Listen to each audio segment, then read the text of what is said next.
कल का पाठ देख लिया आप सबने? जी जो सीधियाँ विचारने के लिए कहीं थी विचार लिए जी सभी? जी टाबंत और मतलब आबंत और यंत दोनों हो गए। अभी बहुराजा कारिश ग्रंथ है, ये सब तो भी नहीं किया होगा, वो भी सिद्धियाँ आगे आएंगी। ठीक है। स्त्रियाम प्रथमा का सप्तमी का एक वचन। ठीक है।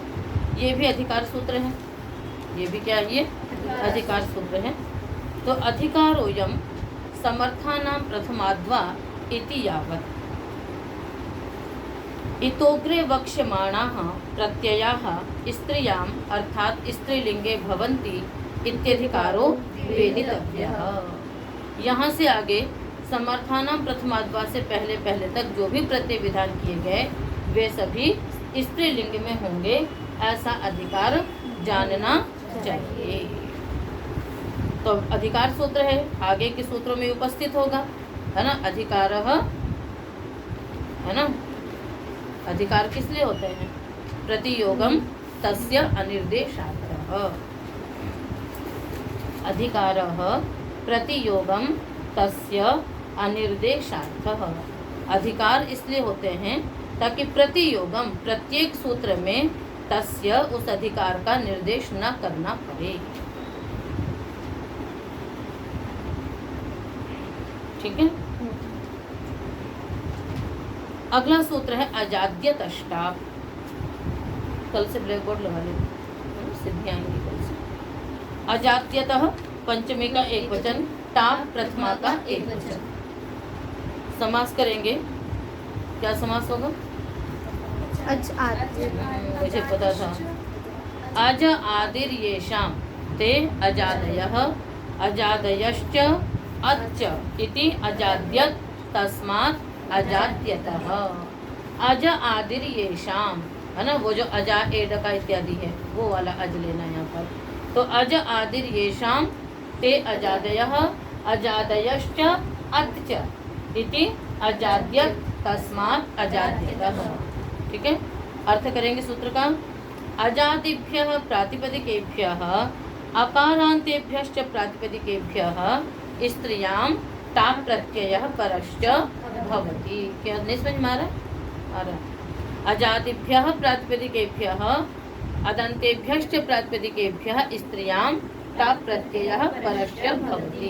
कहते हैं अजादिगण पठित शब्दों से और अकारांत प्रातिपदिकों से क्या होता है? स्त्रीलिंग में टाप प्रत्यय होता है। उदाहरण बनेगा अजा एडका कोकिला। कल अजादिगण आपको याद होना चाहिए, बहुत बड़ा नहीं है किंतु अजादिगण याद रहने चाहिए, क्योंकि उसमें कुछ ऐसे भी शब्द हैं जो अकारांत नहीं है। तो अजा एडका कोकिला अदंतों के हो जाएंगे देवदत्ता कृष्णा, जो अजादिगण में नहीं पढ़े गए हैं फिर भी आपको टाप दिखाई दे रहे हैं, तो वो अदंत शब्द हैं। इसी प्रकार से आपका धारणा हारणा कारणा ये सब भी बनेंगे।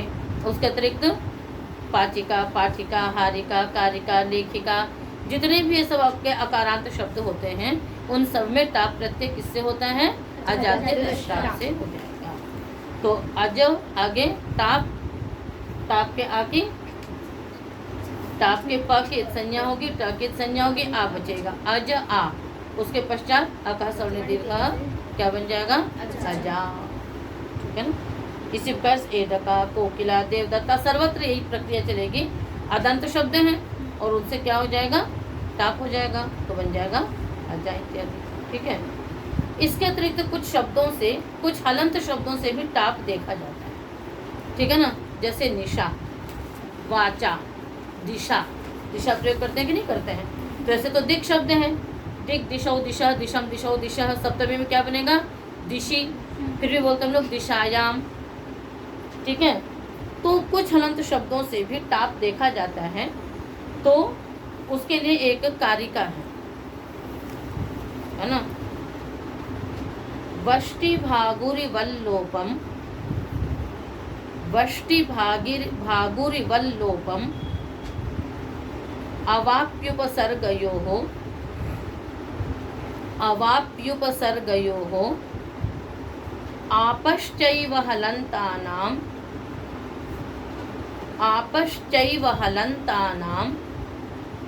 यथा वाचा निशा दिशा।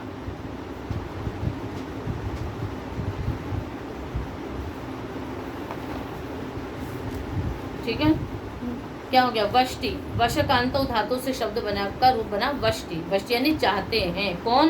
भागुरी। भागुरी आचार्य भी हुए हैं व्याकरण के। तो भागुरी आचार्य जो हैं वो अव अपि उपसर्गयो हो अकार लोपम इच्छन्ति। अव और अपि उपसर्ग के आकार का लोप चाहते हैं। ठीक है। और आपश्चैव हलन्तानाम, और कुछ हलंत प्रातिपदिकों से भी वो टाप चाहते हैं, जिससे कि क्या शब्द सिद्ध होते हैं? वाचा निशा दिशा। इस प्रकार से तो वाचा निशा दिशा प्रयोग में दिखा दिए। इस प्रकार से अन्य भी कई शब्द हैं। तो भागुरी आचार्य के मत में इस प्रकार से शब्द बन जाया करते हैं। अब अव और अपि के उपसर्ग का लोप कैसे होता है देखो। आप प्रयोग करते हैं कपाटम पिदधाति। तो पिदधाति क्या धातु है इसमें? इसमें अपि उपसर्ग है और रुधायन धातु है, और अपि के आकार का लोप हो गया, क्या बन गया? पिदधाति। आया समझ में? तो इस प्रकार से पिदधाति बनता है। तो जितने भी तिङंत होते हैं आप उनका प्रयोग जब करते हो तो देखो किसमें क्या धातु होगी, क्या उपसर्ग होगा। तो पी तो उपसर्ग है नहीं, और पिदधाति की तरह का कोई धातु भी नहीं है। तो यहाँ पर ये आकार का लोप भागुरी आचार्य के मत में हुआ है। तो इसको याद रखिएगा। इसको बड़े बड़े वैयाकरण भी नहीं जानते हैं। ठीक है ना। तो कुछ अन्य आचार्यों के मत में भी भाई वो भी आचार्य हैं और वो भी आर्ष हैं, आचार्य हैं, तो उनका भी जो प्रयोग है वो भी साधु समझा जाता है। अगला सूत्र ऋन्नेभ्यो ङीप। ऋन्नेभ्य पंचमी का बहुवचन, ङीप प्रथमा का एक वचन। समास करेंगे ऋच्च नश्च इति ऋन्नाः तेभ्यः ऋन्नेभ्यः।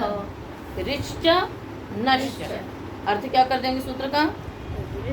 ऋकारान्तेभ्यः नकारान्तेभ्यश्च प्रातिपदिकेभ्यः स्त्रियां ङीप प्रत्ययः परश्च भवति। ऋकारांत और नकारांत प्रातिपदिकों से स्त्रीलिंग में ङीप प्रत्यय होता है। उदाहरण है ऋकारांत का है कर्त्री हर्त्री।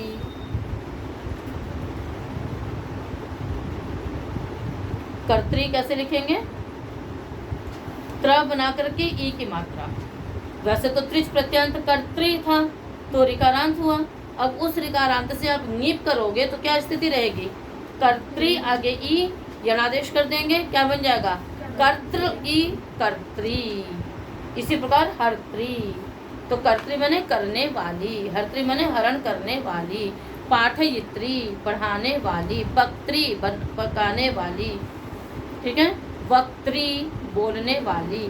तो इन सभी शब्दों में क्या प्रत्यय हुआ? त्रिच हुआ। त्रिच होने से ऋकारांत है, ऋकारांत होने से यहाँ पर स्त्रीलिंग में ङीप प्रत्यय हो जाएगा। नेत्री, धात्री, बनते ना सारे शब्द। तो जितने भी आपके त्रिच प्रत्यांत तृण प्रत्यांत शब्द होंगे, जब पुल्लिंग में होगा तो ऋकारांत रहेगा, स्त्रीलिंग में उसी से आप क्या कर लेंगे? ङीप प्रत्यय करके धात्री इत्यादि शब्द सिद्ध करेंगे। उसके बाद है नकारांत। नकारांतों के उदाहरण हैं दंडिनी, छत्रिणी। दंडः अस्याः अस्ति इति दंडिनी। पुल्लिंग में बनेगा दंडिन, और वो नकारांत दंडिन क्या प्रत्यय होगा? अतेनी ठनव से इनी, इनी का क्या बच गया? इन। तो उससे नकारांत है ये, नकारांत होने से ङीप कर लेंगे, क्या बनेगा? दंडिनी, छत्रिणी, छत्रम अस्याः अस्ति इति छत्रिणी। साधुकारिणी, बहुभाषिणी। जो आपके ऋणी प्रत्यय होते हैं तो ऋणी प्रत्यय का भी क्या शेष बचता है? इन। और जब इन शेष बचता है तो नकारांत रहता है। तो जब पुल्लिंग होता है तब तो नकार का लोप हो जाता है। तो बहुभाषी, बहुभाषिणौ, बहुभाषिणः ऐसे प्रयोग बनते हैं। और जब उसी का स्त्रीलिंग बनाएंगे तो बहुभाषिण आगे ङीप करके बना लेंगे बहुभाषिणी। साधुकारिणी, उष्णभोजिनी, माशवापिणी, दंडिनी, छत्रिणी। इस प्रकार से जितने भी नकारांत शब्द होंगे उनसे स्त्रीलिंग में क्या हो जाएगा? ङीप हो जाएगा। ठीक है। सिद्धि में कुछ विशेष नहीं है। आगे चलिए उगितश्च। उगितः पंचमी का एकवचन च अव्ययपदम। उक इत्यस्य सोयम उगित, उक प्रत्याहार है तो क्या क्या आएंगे उक में, उ री रे, ये जिसका इत गया वो क्या कहलाएगा, उगित। आगे अर्थ कर लीजिए सूत्र का। उगिदंतात् प्रातिपदिकात् स्त्रियां ङीप प्रत्यय परश्च भवति। यहाँ से ङीप की अनुवृत्ति आपकी जाएगी 24 तक, 24वें सूत्र तक केवल ङीप का ही अधिकार चलेगा। तो उगिदंतात् प्रातिपदिकात् स्त्रियां ङीप प्रत्यय परश्च भवति। उगिदंत उक प्रत्याहार का वर्ण इत गया होगा तो स्त्रीलिंग में क्या हो जाएगा, ङीप प्रत्यय होगा। उदाहरण आपका भवती, अति भवती, क्षत्रिय प्रत्यय करते हैं, क्षत्रिय प्रत्यय का री इत जाता है तो री उप के अंतर्गत आ गया तो क्या बन गया, वो उगित हो गया। इसलिए जितने भी क्षत्रिय प्रत्ययांत शब्द बनेंगे जब हम उनका स्त्रीलिंग में रूप बनाते हैं तो क्या बन जाता है, ङीप होकर के बनेगा। तो भवती, अति भवती, पचंती, यजंती, कुर्वन्ती,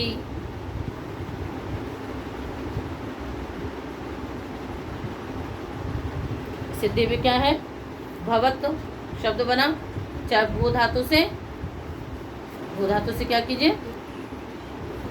भू धातु से क्षत्रिय प्रत्यय कर लो, गुण इत्यादि करके बना लो भवत, और या फिर भातेर डवतुप है ना, उससे भा धातु से डवतुप प्रत्यय करके जो सर्वनाम का बनता है भवान, भवंतो, भवंतः, स्त्रीलिंग में क्या बनता है, भवती, भवत्यौ, भवत्यः। ठीक है, तो जो भवती, भवत्यौ, भवत्यः है वहाँ पर क्षत्रिय प्रत्यय नहीं हुआ है, वहाँ पर क्या हुआ है, डवतुप। डवतुप का क्या शेष बचा है, अवत, और भू के टी भाग का लोप हो गया, क्या बच गया, भवत, भवत, भवती है ना, तो भवती, भवत्यो, भवत्यः। और जब क्षत्रिय प्रत्यय का होगा तब तो भवंती बनेगा, शब शेन और नित्यम से क्या हो जाएगा, वहाँ पर नोम आगम हो जाता है। तो ये जो भवती, अति भवती है, ये भातेर डवतुप से जो डवतुप प्रत्यय करके जो सर्वनाम शब्द बनाया गया है ये उसका है भवती। और क्षत्रिय प्रत्यांत का क्या बनेगा, भवंती, पचंती, यजंती, कुर्वंती, इस प्रकार के प्रयोग बनेंगे। और तवतु प्रत्यय करते हो आप लोग तो पठितवती बोलते ना, अहम पठितवती, अहम भुक्तवती, अहम पीतवती, अहम गतवती। तो स्त्रीलिंग में क्या हो गया, उ इत गया था इसलिए उगिदंत था, स्त्रीलिंग में ङीप हो गया। कोई विशेष सूत्र लग रहा नहीं है, ङीप बस मिल जाएगा उसमें। तो इस प्रकार से ये सिद्धियां होगी। वनोरच, वनः षष्ठी षष्ठी का एकवचन, र लुप्त प्रथमांत निर्देश, च अव्ययपदम। इसमें स्त्रियां की ङीप की अनुवृत्ति आ रही है।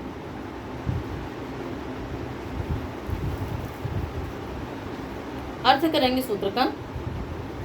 वन्नन्तात् प्रातिपदिकात् स्त्रियां ङीप प्रत्यय भवति, रेफश्च अन्तादेशो भवति।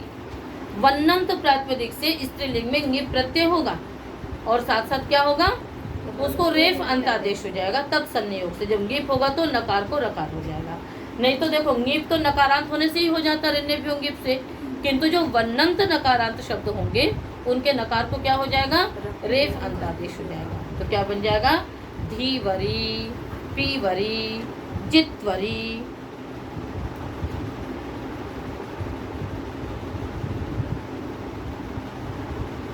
धीवरी माने कार्य करने वाली, पीवरी मोटी स्त्री, शर्वरी रात्रि। तो इन सब में क्या था, आकारांत धातुएं हैं, धा, पा इत्यादि, और उनसे आतो मनिन, क्वनिप, वनिपश्च, इससे क्वनिप प्रत्यय किया। कित होने से इधर गोमास्था गा पा जाति समली से इत हो गया, क्या बन गया, धी, आगे उधर वन है, धीवन, और स्त्रीलिंग में क्या बन जाएगा, धीवरी, पीवरी। ठीक है, तो ङीप जो था वो तो ऋण्यभ्यो ङीप से ही सिद्ध था। यहाँ पर ये सूत्र किसने बनाना पड़ा, जिससे कि हम रेफ अंतादेश कर सकें। केवल रेफ अंतादेश करने के लिए ही इस सूत्र की आवश्यकता हुई। अगला सूत्र क्या है,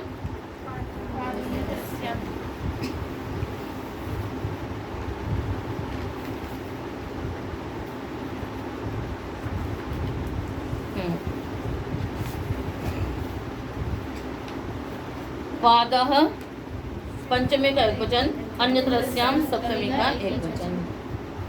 चलो, अनुवृत्ति है स्त्रियां और गीप की है, प्रातिपदिकात प्रत्यय परश्च आ ही रहा है। अर्थ करेंगे सूत्र का, पादंतात प्रातिपदिकात स्त्रियां गीप प्रत्यय विकल्पेन भवति। अन्यत्रस्याम है ना इसमें, तो पादंतात यानी पाद शब्दांतात प्रातिपदिकात स्त्रियां गीप प्रत्यय परश्च भवति विकल्पेन। पाद शब्दांत है ना प्रातिपदिक से स्त्रीलिंग में गीप प्रत्यय होता है विकल्प से।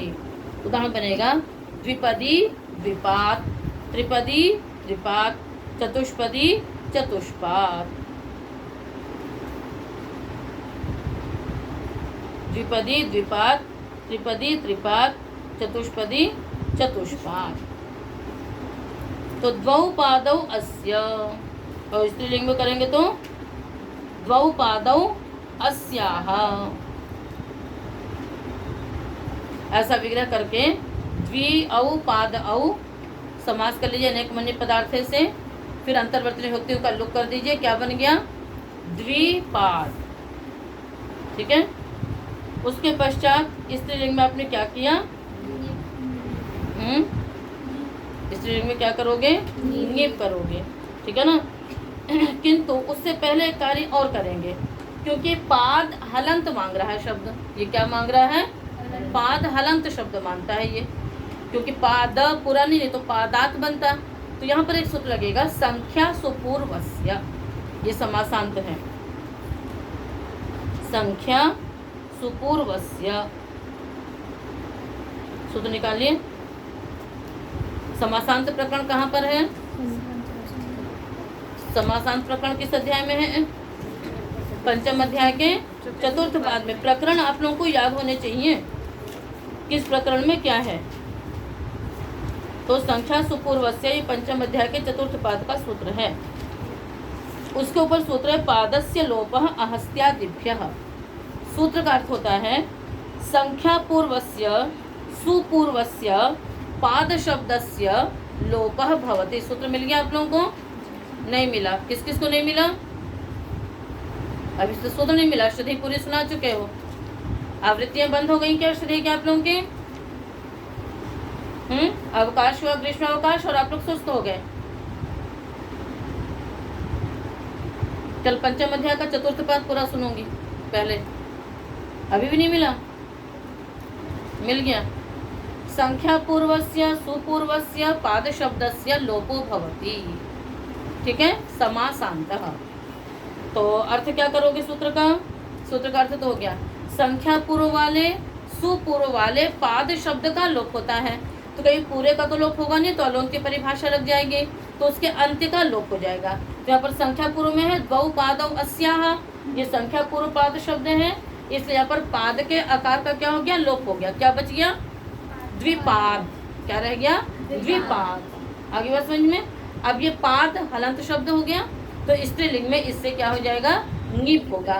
तो क्या बनेगा, द्विपाद आगे ङीप, द्विपाद आगे ङीप। अब उसके बाद एक सूत्र लग जाता है, पहले यति भम से भा संज्ञा कर लीजिए। स्वादि प्रत्यय है, सर्वनाम स्थान भिन्न, जो ङीप प्रत्यय है, उसके पहले द्विपाद, द्विपाद की क्या हो गई, भा संज्ञा हो गई। द्विपाद की ङीप के पहले रहते भा संज्ञा हुई। भा संज्ञा होने के बाद एक सूत्र लगता है पादः पद।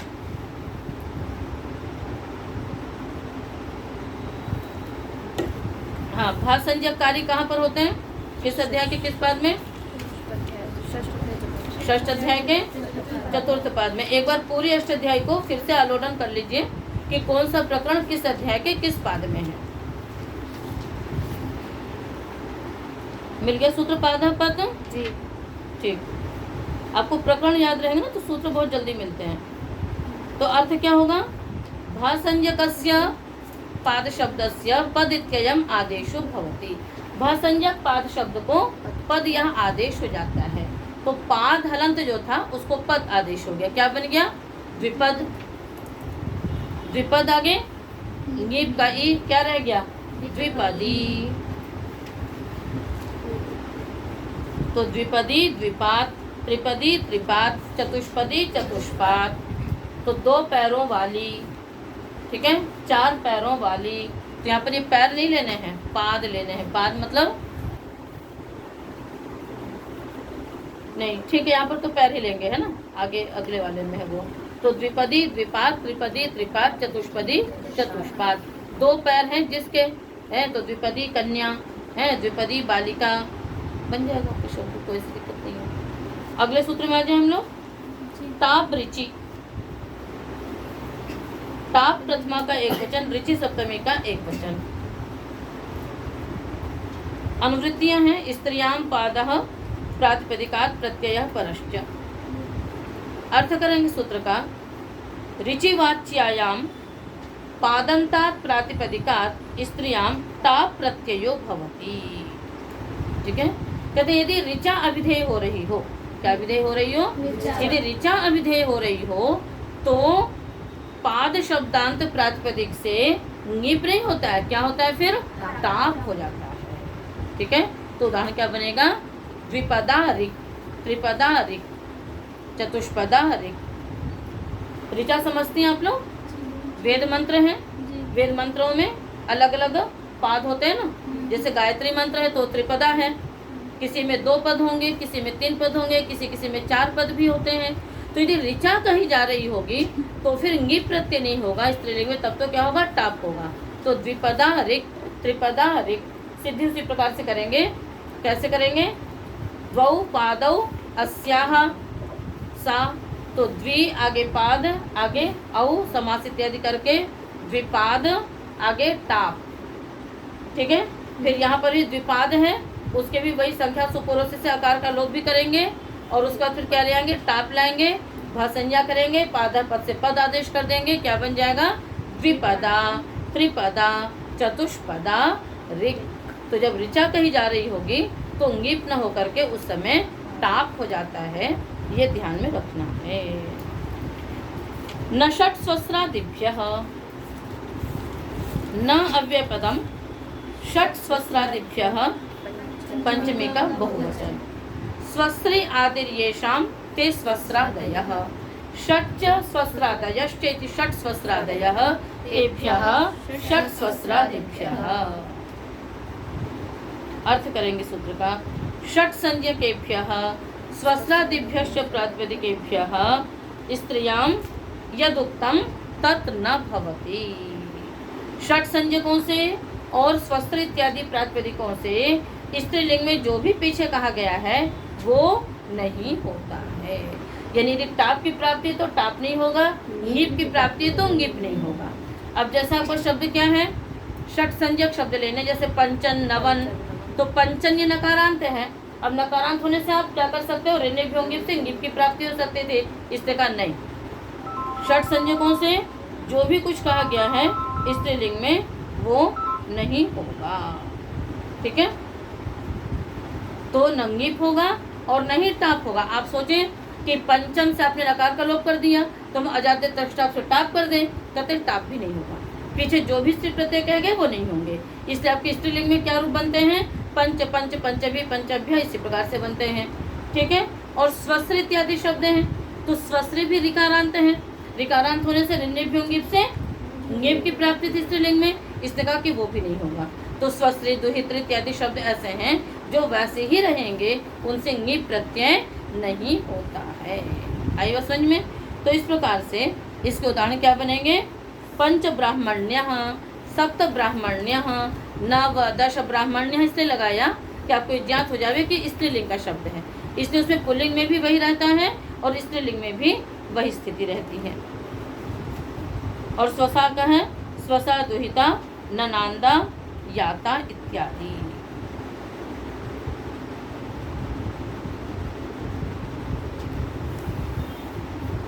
ठीक है, तो आज इतना ही पाठ रखेंगे, शेष कल करेंगे। तो जो पाठ है इनमें जो आपके चतुर्थ और पंचम अध्याय में जो शब्द आएंगे, कुछ शब्दों को छोड़कर के आप पीछे उन शब्दों को पढ़ चुके हैं, सिद्धियां पढ़ चुके हैं। अब वहाँ पर स्त्रीलिंग में ये शब्द बनेगा, स्त्रीलिंग में ये बनेगा या नहीं होगा, तो आप कृत प्रत्यय के जो प्रकरण हैं उनको आप निकाल करके देखिएगा, उससे आपका वो और अभ्यस्त हो जाएगा। तो आज इतना ही, शेष कर